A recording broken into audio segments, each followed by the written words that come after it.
ગુજરાતીમાં આવું બીજું ગીત જ નથી.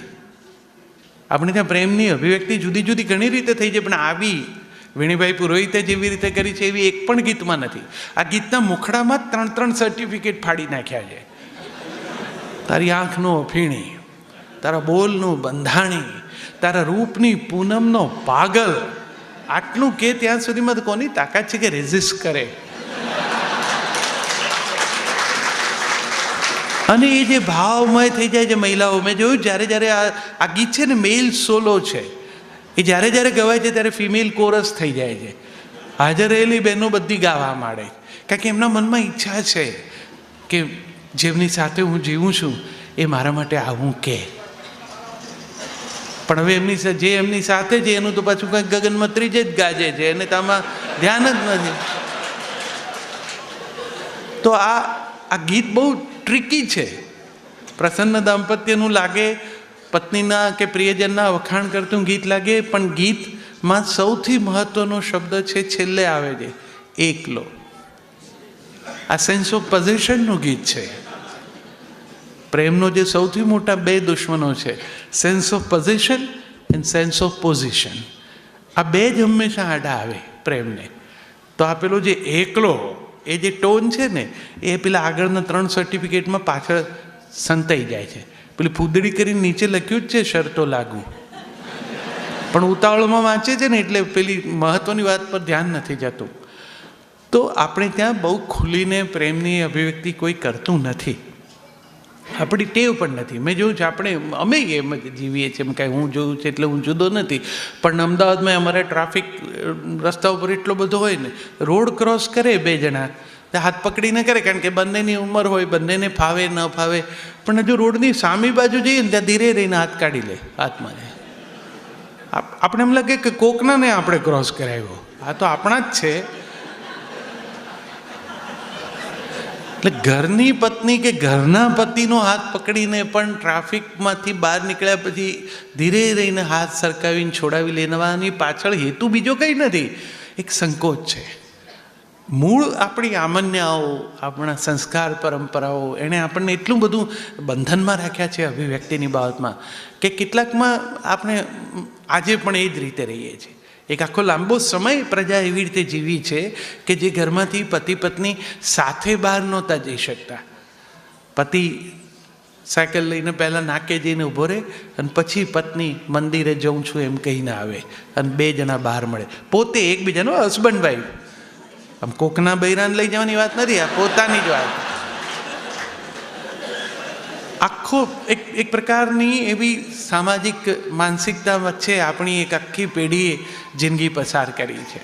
એટલે એને કદાચ શરૂઆતમાં આ નવું જે બધું હવે આવ્યું છે એનો આંચકો જબરદસ્ત લાગે, એ ગળે ન ઉતરી શકે, સ્વીકારમાં ન આવી શકે આ આખી વાત.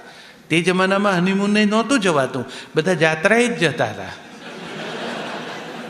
એ આજે પણ કેટલાય પરિવારમાં એવું છે કે દાદા ઘરની બહાર નીકળે તો એમણે મંદિરે જ જવાનું હોય. દાદા બગીચામાં ન જઈ શકે, દાદાએ શું કામ મંદિરે જ જવું પડે? પણ દાદા થઈ ગયા છો, તમારી એક એજ નક્કી થઈ છે, હવે તમારે આમ જ જીવવાનું, એવી એક ફ્રેમ બની છે. એ ફ્રેમમાં જીવવાનું બંધન થઈ જાય. માણસની વૃત્તિઓ, ઈચ્છાઓ, એને કોઈ ઉંમર નથી એ નડતી હોતી.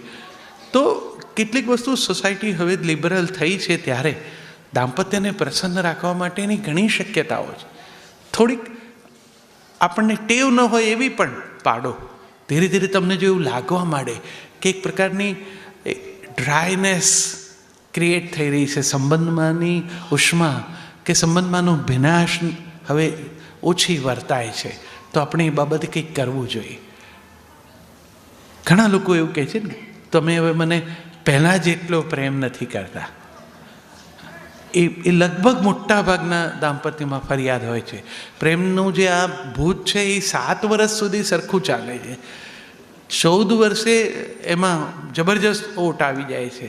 ત્યારથી જો ધ્યાન રાખીને રિન્યૂ ના કરો ને, તો 21 અને 28 ને પછી તો ઇસ્યુ વધતા જ જશે. પ્રેમને પણ રિન્યુઅલની જરૂર છે. એક લેખક છે એરિક ફ્રોમ, એનું એક પુસ્તક છે આર્ટ ઓફ લવિંગ. એમાં એણે કહ્યું છે કે સમયાંતરે તમારી પ્રિયના કાનમાં કીધા કરો કે હું તને ચાહું છું. પત્નીએ પતિને ને પતિએ પત્નીને કહેવું જોઈએ. એ કોઈ દેખાડો નથી, એ કોઈ દંભ નથી, એ એશ્યોરન્સ છે. આઈ કેર. જે પહેલાં તમે ઓફિસ જવા નીકળતા હતા ને તમને પેન ને પર્સ ને ચશ્મા અને રૂમાલ ને ઘડિયાળ આપતી હતી, એ જ હવે નિવૃત્તિ પછી ડાયાબિટીસની દવા લીધી, બ્લડ પ્રેશરની જતી ના રહે, ધ્યાન રાખજો, તમે પાછા ભૂલી જાઓ છો. બહાર જાઓ ત્યારે થોડું કંઈક ગળ્યું જોડે રાખો, લો શુગર થઈ જાય તો. To care is to love. કાળજી પ્રેમ છે. સમય બદલાય એટલે અભિવ્યક્તિ બદલાય, ઓછી નથી થઈ જતી. આપણને વાંધો એવો લાગે છે પહેલાં જેવું નથી કરતા, પણ પહેલાં જેવા હવે આપણે છીએ પણ નહીં. આપણે પણ બદલાયા છીએ તો અભિવ્યક્તિ પણ બદલાય કે નહીં? ઘણાની આ પહેલાં જેવાવાળી ઇન્વર્ટેડ ફરિયાદ હોય જ છે. પણ પહેલાં તમે 22-24 વર્ષના હો, ઘરમાં એકલા હો, મજાનું રસોડામાં કંઈક સાંજ માટેનું પતિદેવને ભાવે એવું ભોજન બનાવવામાં મગ્ન હો, પતિ વહેલા આવી જાય ઓફિસેથી, એ પણ એના રોમેન્ટિક મૂડમાં હોય ને 26-28 વર્ષનો હોય, સરસ રીતે અવાજ ન થાય એમ વાહન પાર્ક કરીને ઘરમાં આવી અને પાછળથી આમ ધીરે રહીને તમારી કેડમાં હાથ નાખીને આમ ચક્કર ભમર ફરે, તો બંનેને આનંદ થાય, એમાં કંઈ ખોટું નથી, ફરાય. હવે કરવા જાય શું થાય? હવે આમની કમર એક તો આપણા હાથમાં ન આવે, અને ફરવા જાવ તો આપણી કમરના પ્રશ્નો ઊભા થાય. પણ એનો અર્થ એવો નથી કે એની એક્સપ્રેશનની શૈલી ન બદલી શકાય. તમે એને કહી તો શકો જ છો કે હું તમને ચાહું છું. ચાહવાની કહેવાની પદ્ધતિ જુદી છે. હવે તમે બપોરે ઓફિસથી ફોન કરીને કહી શકો શું કરે છે, એ જ ફોન કરીને પૂછે કે સાંજે શું જમશો.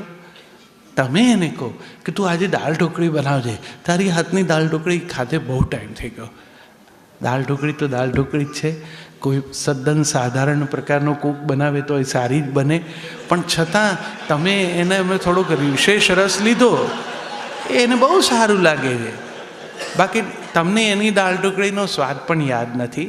બીજા 3 દાળ ઢોકળી સામે મૂક્યું તેમાં એમની કઈ છે એ ખબર નહીં પડે. પણ એક ટાઈમલી ફોન કરવાની જો ટેવ પાડો તો કેટલું સરસ કામ થઈ જાય. આ એક્સપ્રેશન છે. આટલું જ કરવાનું હોય છે. એ લિટલ ડ્રામા, પણ ઓનેસ્ટ ડ્રામા. એનો હેતુ શુદ્ધ છે. હેતુ પેલા પ્રેમને જીવંત કરવાનો છે, જૂના વીતી ગયેલા સમયને પાછો જીવી જવાનો છે. મનોચિકિત્સકો એક ફ્લેશબેક ટેકનિકનો ઉપયોગ કરવાનું કહે છે. જેમના જિંદગીમાં ઇશ્યુઝ ઊભા થયા હોય એવા ઘણાને એ લોકો એવી સલાહ આપતા હોય છે.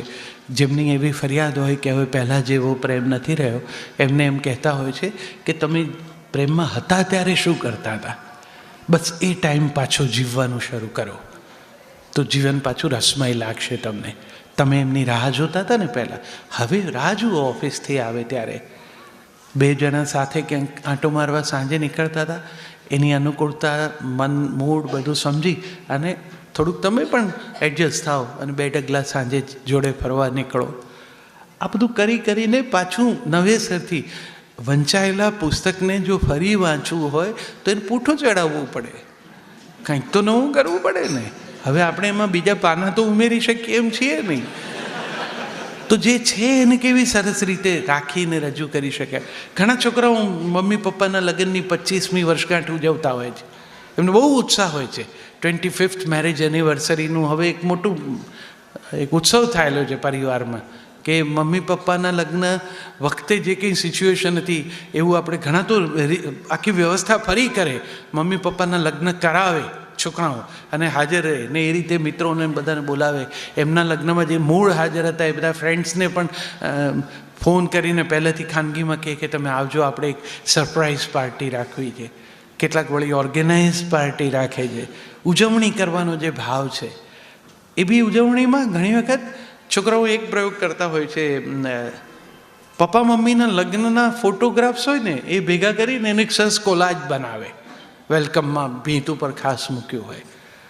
હવે એ ફોટા પસંદ કરવા માટે મમ્મીને કહે એ લોકો કે મમ્મી તમારા મેરેજનું આલ્બમ લાવો ને, આપણે આજે બપોરે સિલેક્ટ કરી લઈએ ફોટોગ્રાફ્સ.